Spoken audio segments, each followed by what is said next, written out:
हाँ, आपने अपना ऑरा मेजर किया, ठीक है, आपको लगा कि आपका ऑरा यहाँ पर आकर स्टॉप हो गया है। इसके बाद आपको अपने इंटेंशन पे काम करना है। आपने अपने हाथों को तालियां बजाई, क्लैपिंग करी, या आप फायर एलिमेंट के सामने बैठ गए, फायर एलिमेंट को आपने पूरा किया, या आप ओपन एरिया में चले गए, ओपन एरिया में जाके आपने खूब डीप ब्रीदिंग करी, लंबी लंबी सांसें ली, आसमान से आपने तत्व लिया, आसमान का तत्व लिया। तो आपको अपनी इंटेंशन पुट करनी पड़ेगी कि now your aura is 6 feet above long, और 5 फीट, जितना भी आप करना चाहते हैं। तो वो आपको नापने की जरूरत नहीं है। आपको अपना माइंड सेट देखो, हमारे थॉट्स जो हैं, हमारे विचार जो हैं, वो सबसे ज्यादा पावरफुल हैं। ठीक है, अगर आपने अपने दिमाग में बिठा लिया कि मैंने अभी 5 मिनट ताली बजाई है, मेरा ऑरा अब बहुत दूर तक इंक्रीज कर चुका है, तो आप विश्वास रखिए वो इंक्रीज करेगा। इट्स ऑल अबाउट हियर, यहां पर है हमारा सब कुछ। अगर ये चीज आपके कंट्रोल में है ना, आपके थॉट्स आपके कंट्रोल में है, तो डेफिनेटली आपको किसी चीज की कोई प्रॉब्लम नहीं हो सकती है। गुरु मैं आकाश तक तो हम रात में ले सकती थी, हमें दिन में ही लेना है। सॉरी, हाँ तो क्यों ना आकाश हम मॉर्निंग में वन बाय लेकर वन पाँच प्लीज, मिनट वन बाय, पहले कोई और पूछ रहा था। गुरु मैं ये पूछ रही थी, जो आकाश तक तो आपने बोला है लेना है बाहर, तो वो हम नाइट में भी ले सकते हैं बाहर, या हमें दिन में ही लेना होगा? दिन में लेना अच्छा होता है। रात को जो करते हैं वो हम सिर्फ चंद्र त्राटक करते हैं बाहर जाकर, उससे ज्यादा हम कुछ नहीं करते हैं। रात की एनर्जी को बहुत अच्छी नहीं माना जाता है, खासकर एक गृहस्थ के लिए, एक जिनके बच्चे हैं, जिनकी फैमिलीज हैं। तो बेटर ये होता है कि आपने एक बार सुबह सुबह ले लिया जब सूरज उगा, दूसरी बार आपने दोपहर के टाइम ले लिया, तीसरी बार सूरज ढलने के टाइम पे ले लिया। बेस्ट टाइम जो होते हैं वो ये 3 टाइम होते हैं आकाश तत्व के लिए। ठीक है, अब हरे आप। कृष्णा दीदी। हरे हरे कृष्णा। कृष्णा दीदी। हरे कृष्णा, हरे कृष्णा। दीदी मैं किरण बोल रही हूँ। हम्म। आपने जो आकाश तत्व का बताया, तो क्या जैसे आपने बताया घर से बाहर निकल के, तो क्या ये हम छत पे भी जाके कर सकते हैं? हाँ, आपकी छत पे छत नहीं होनी चाहिए। आप चाहे छत पे जाइए, बालकनी में जाइए, या ग्राउंड में चले जाइए, कहीं पे भी जाइए, लेकिन बस जी इतना ध्यान रखिएगा कि आपकी छत के ऊपर कोई छत, सॉरी, आपके सर के ऊपर कोई छत ना हो। जी जी जी। ठीक है, जब आपने हाथ ऊपर किए आकाश तत्व ग्रहण करने के लिए, तो जी जी आपके हाथों के ऊपर आकाश होना चाहिए, किसी भी प्रकार की कंक्रीट की छत नहीं होनी चाहिए। जी ठीक है। जी जी। हाँ थैंक यू। जी। और अब आप पूछिए, और क्या पूछ रहे थे? Ma'am, actually today I am hesitating to ask the question hmm. because usually you sit in your temple, and today I can see you in a professional version. So बिल्कुल मैम डिफरेंट लग रहा है आपको देखकर, एकदम से hesitate हो रहा है, बिल्कुल नहीं, आप प्रोफेशनल लग रहे हैं। नहीं, प्रोफेशनल की बात नहीं है। आप कौन बोल रहे हैं? दिशा बोल रहे हैं ना? यस। ओके। दिशा, मैं एक चीज क्लियर कर देती हूँ। मोस्टली मैं टेम्पल में ही अपने ऑल्टर में लेती थी, लेकिन एक तो ना मेरे ऑल्टर में मेरे पास टेबल बड़ा नहीं है, क्योंकि मंदिर में इतना बड़ा सेटअप तो होता नहीं ना कि मैं सब कुछ रखूं। दूसरा, मेरे जो टीचर्स हैं कॉस्मो हीलिंग के, जैसे रॉबी सर हैं या और भी हैं सीनियर्स, तो उन लोगों की खास इंस्ट्रक्शन है कि जब हम हीलिंग करते हैं तो हमारे सामने जो भी पेशेंट है, तो अगर हम ऑनलाइन हीलिंग कर रहे हैं तो हमारी वॉइस, हमारी पिक्चर, सब कुछ क्लियर होना चाहिए, और जो इन्वायरमेंट हमारी बैक में होगा वो पॉजिटिव होना चाहिए। तो उन्होंने ही मुझे कहा था कि या तो मैं चक्रा का बीच में पीछे पेंटिंग लगाऊं, या मैं पानी की या ग्रीनरी की, इस तरीके की कोई भी लगाऊं। बट बाई चांस मुझे कुछ और नहीं मिला अमेजोन पे, मुझे चक्रास की मिली, मैंने चक्रास की ले ली। दूसरा, मुझे यहाँ पे पूरा सेटअप करना पड़ा है। आई कैंट शो यू, क्योंकि मैंने अब इस समय मैं अपने लैपटॉप के कैमरा से भी कनेक्टेड नहीं हूँ। मुझे कैमरा अलग रखा हुआ है, माइक यहाँ पे मेरा अलग पड़ा हुआ है। आप ये देख सकते हैं कि ये मेरा माइक है, ये अलग रखा हुआ है, लाइट यहाँ पे अलग लगी हुई है। तो कहने का मतलब है कि ये बहुत सारी चीजें हैं जिनका सेटअप उनकी वजह से मुझे करना पड़ा है, कि जब उनके साथ भी सेशन चलता है तो दे एक्सपेक्ट कि मेरी everything should be very perfect and clear. तो अब जब मैंने लैपटॉप अपना यहाँ पे सेट कर लिया, तो it's little difficult for me कि मैं सारी चीजें प्लग ऑफ करूं और फिर लैपटॉप नीचे मंदिर में ले जाऊं। मेरा मंदिर नीचे है, मेरे मतलब फर्स्ट फ्लोर पे, तो मैं वहां जाके करूं। तो एक रूम अगर हमने हीलिंग के लिए सेट किया हुआ है, तो मेरे लिए प्रेफर यही होता है कि मैं वहीं पे बैठ के अब कर लूं। तो यस मैम, बट वो इसको आप तो प्रोफेशनल बहुत वो अच्छा मत लग रहा है, समझिएगा। बट कभी हम्म।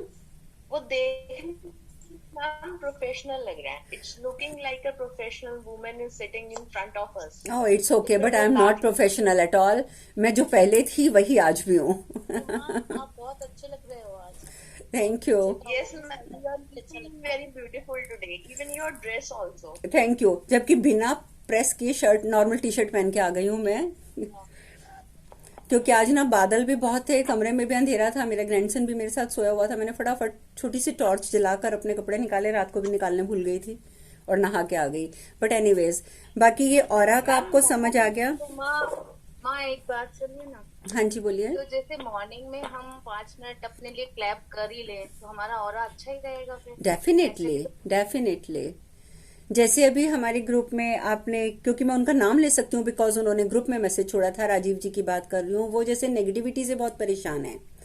तो उनको मैंने कल भी, अगर आपने मेरा मैसेज सुना, मैंने ग्रुप में ही उनको रिप्लाई किया था। और प्लीज मैं एक चीज बता दूं कि जब भी ग्रुप में किसी का क्वेश्चन आता है और अगर मैं रिप्लाई करती हूँ तो आप सब जरूर पढ़ा कीजिए। उसका कारण ये है कि उसमें बहुत सारे आंसर्स हमारे क्वेश्चंस के भी मिल जाते हैं हमें।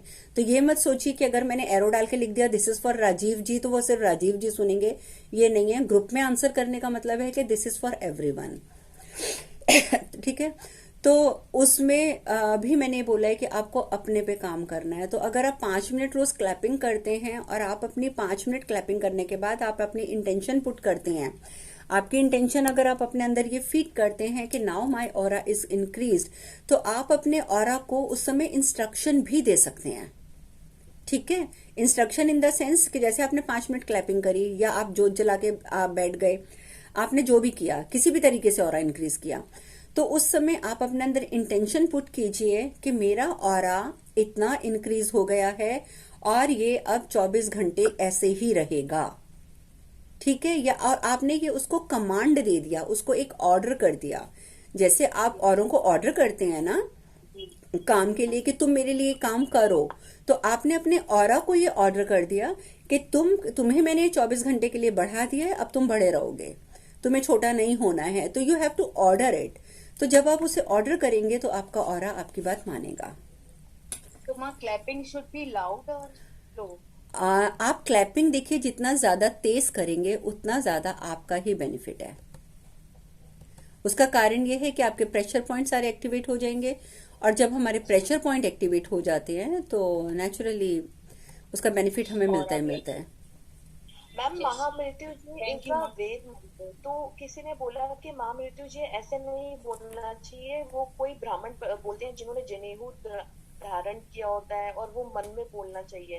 तो ऐसा मैंने सुना हुआ है महामृत्यु जी के बारे में। महामृत्युंजय मंत्र कोई भी होता है उसे मन में ही बोलना चाहिए। ठीक है, जोर से मंत्र नहीं हम बोलते हैं कभी भी। हाँ, जब हम चैंट कर रहे हैं, या जैसे राम नाम का मंत्र है, आप राम नाम का मंत्र आप बोल के कर सकते हो, लेकिन जो हमारे वैदिक संस्कृत के मंत्र हैं उनकी फुल पावर अपने अंदर भरने के लिए हमेशा वो आपको मंत्र मन में ही उच्चारण करना पड़ेगा, वर्बल नहीं करना उसको। और दूसरा, नहाते समय महामृत्युंजय का जाप कर सकते हैं। बोलो। लेडीज बोल सकते हैं, यू श्योर लेडीज का?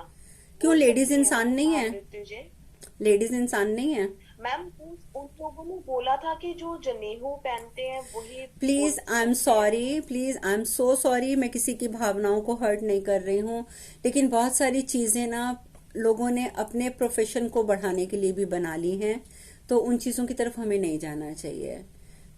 क्योंकि अगर आपको कुछ नहीं बोलेंगे इस तरीके की बातें तो आप उनको पैसे देकर अपना काम नहीं कर पाएंगे। The fact is only this. आप अपने लिए देखो, मैं इतना बिलीव करती हूँ, जो काम आप स्वयं करेंगे ना उसका आपको 100% बेनिफिट मिलेगा। आप जाकर पंडित जी से जाप करवाते हैं, यू नो, एक बार मैं छोटी सी एक इंसिडेंट बताती हूँ कि बहुत पहले की बात है ये, तब मैं स्पिरिचुअलिटी में जस्ट मेरी एंट्रेंस हुई थी, मैं अभी एंटर ही किया था। हमारी फैमिली के ऊपर एक प्रॉब्लम आ गई थी, I am not going to discuss that problem. तो उसके लिए मैंने पूछा कि मुझे क्या करना चाहिए। मैंने जैसे पंडित जी से पूछा कि मुझे क्या करना चाहिए, तो उन्होंने बोला कि आप अपने घर में श्रीमद् भागवतम का पाठ करा लो। तो मैं उस समय मैंने एस्कॉन ज्वाइन किया था, तो मैं एस्कॉन में जो मेरे टीचर थे, मैं वहाँ आश्रय लेवल में थी, मतलब आश्रय लेवल के मैं कोर्सेज कर रही थी। तो मैंने उनसे पूछा, मैंने कहा प्रभु जी what I have to do, कि मैं अगर मेरे घर में ये समस्या आ गई है और ये तो बहुत खतरनाक समस्या है, तो मैं इससे अगर अपनी फैमिली को बचाना चाहती हूँ तो मैं इसके लिए क्या करूँ। तो मैंने कहा मुझे ये कहा गया है कि मैं श्रीमद् भागवतम का जाप करूँ। और आप बिलीव करेंगे कि मैंने तब तक श्रीमद् भागवतम नहीं पढ़ी थी, मुझे पता भी नहीं था कि उस पूरे हमारे पुराण में है क्या। तो मैं क्या जाप करवा लूं? क्या आप मुझे यहाँ से अरेंज कर देंगे कि कोई प्रभु जी आप मेरे पास आ जाएं घर में और बैठ के वो रेगुलर श्रीमद् भागवत पढ़ दें? तो उस टाइम पर उन्होंने, मेरे जो टीचर थे, उन्होंने मुझे ये साफ इंस्ट्रक्शन दी थी। कहते हैं कि नहीं, कहते हैं वो जब पढ़ेंगे आपके लिए तो आपकी फैमिली के साथ वो कनेक्टेड नहीं है। आपकी फैमिली पे अगर एक प्रॉब्लम आई है तो उस फैमिली का दर्द उनका दर्द नहीं है, ठीक है? तो उससे बेटर होगा कि आप पढ़ो। तो मैंने बोला कि मुझे तो प्रॉपर संस्कृत भी नहीं आती है, मैं तो संस्कृत की स्टूडेंट कभी रही नहीं, तो मुझे संस्कृत भी नहीं आती है, तो मैं कैसे पढ़ूं? तो उन्होंने मुझे एक रिकमेंड करी थी एक बुक। उन्होंने कहा कि ये आप बुक ले लो, इसमें पूरी श्रीमद् भागवतम जो है वो हिंदी में है, इसमें कोई संस्कृत का वर्ड नहीं है। और जितने आपके लिए पॉसिबल है आप रोज एक जगह पर बैठकर आप जोत जलाओ, नॉर्मल जोत जलाओ, और वहां बैठकर आप उसको रीड करो बोल बोल कर। उस किताब में से पढ़ना है आपने, बोल बोल के पढ़ना है। कहते हैं लेकिन आप जब पढ़ोगे तो आपका जो माइंड सेट है वो ये होगा कि you are reading this book, you are reading this Puran for your family, और आपको अपनी फैमिली की दर्द है, तो आप उनके लिए जब एक चीज पढ़ेंगे तो वो आप भावना के साथ पढ़ेंगे तो वो आपके ऊपर असर करेगी। तो इसीलिए कहा जाता है कि हम जब अपना मंत्र जाप करते हैं, अपनी पुराण पढ़ते हैं, जो कुछ करते हैं, तो वो हमारी भावनाओं से जुड़ा होता है, उसका असर ज्यादा होता है।